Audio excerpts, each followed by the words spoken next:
Hey everyone, and welcome. Today, we're going to tackle a huge question by looking at a text from Bryan Chapell. What exactly is the gospel? But, this isn't going to be some dry academic definition. We're going to explore it through a really powerful, real-life story. So, I want you to picture this. There's a man named David who has the mental capacity of a young child, and he's locked up in a jail cell. How he got there is a whole messy story of bad choices and people taking advantage of him. But right now, none of that matters. All he knows is this pure, crushing fear.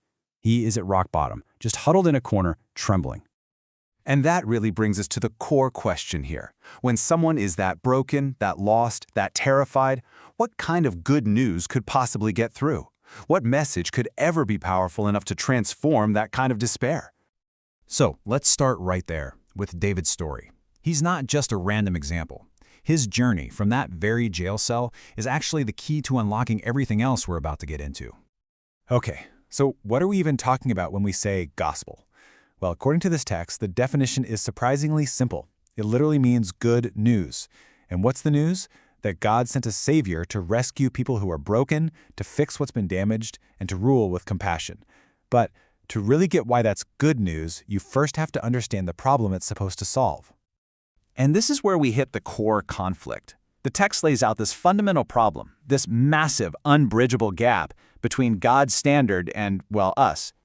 See, on one side, you've got God's standard, which the source describes as absolute holiness, total perfection. And on the other side, humanity's state, which is imperfect. The text defines sin not just as, the bad things we do, but simply as missing that standard of perfection, which, if you think about it, means everyone falls short.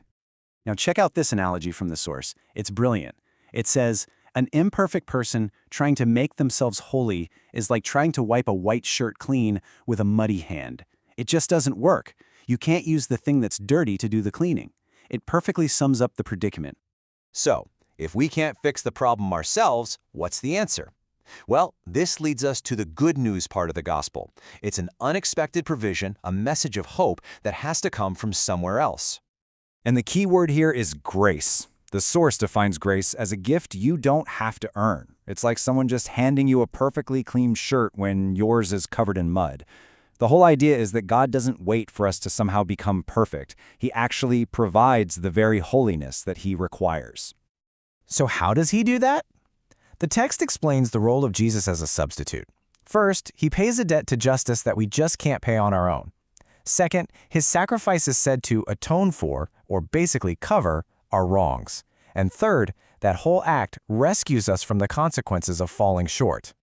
And what all this leads to is a new status called justification. And the text gives this super memorable way to think about it, just as if I had never sinned. It's described as this incredible exchange. Jesus takes on our sin and in return gives us His perfect righteousness. But how does a person actually receive this? The text uses another fantastic analogy. Think about being saved from drowning. You wouldn't get back to the beach and start bragging about how good you were at yelling for help, right? No! You'd be incredibly grateful to the lifeguard who did all the work. That's how this text frames faith. It's not the work you do, it's just completely depending on the one who's doing the saving. So, to be super clear, faith isn't presented as a work we do to earn God's favor. It's actually the opposite. It's total dependence, a simple trust that Jesus alone is the one who saves.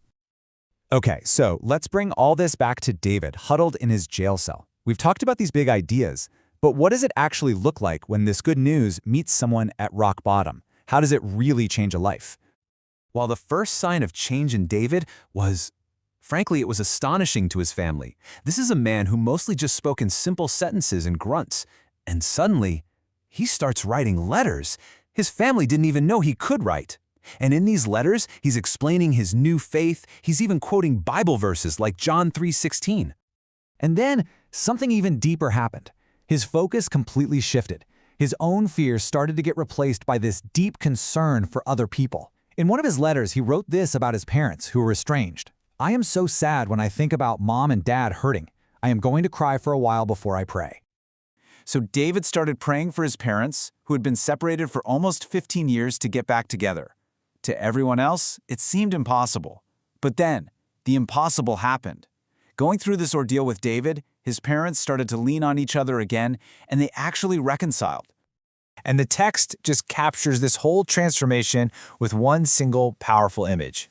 Now, when his elderly parents come to visit him in prison, they walk through barbed wire gates holding hands. It's this incredible picture of restoration that all started with a simple prayer in a prison cell. But the story doesn't even stop there, with personal change or family healing. The text argues that this good news gives something even more, a brand new, profound sense of purpose, even for someone stuck behind prison walls. And this brings us to a really simple but really powerful idea from the source. The rescue isn't just from a life of despair, it's for a life of purpose. It's the idea that Jesus makes the broken useful. Inside that prison, David, who used to have his own prejudices, started making friends with men of different races and backgrounds. He literally became an instrument of the same love he'd received. From a place of total brokenness, he started living out this new purpose, to show others the same grace that had completely transformed him. And that really leaves us with this one last thought. When you follow David's journey, from that trembling man in a cell to this agent of reconciliation and love, you just have to ask, what does it truly mean for a life to be transformed? The text suggests it's a change so deep it doesn't just save a person, it gives them a new and beautiful reason for being.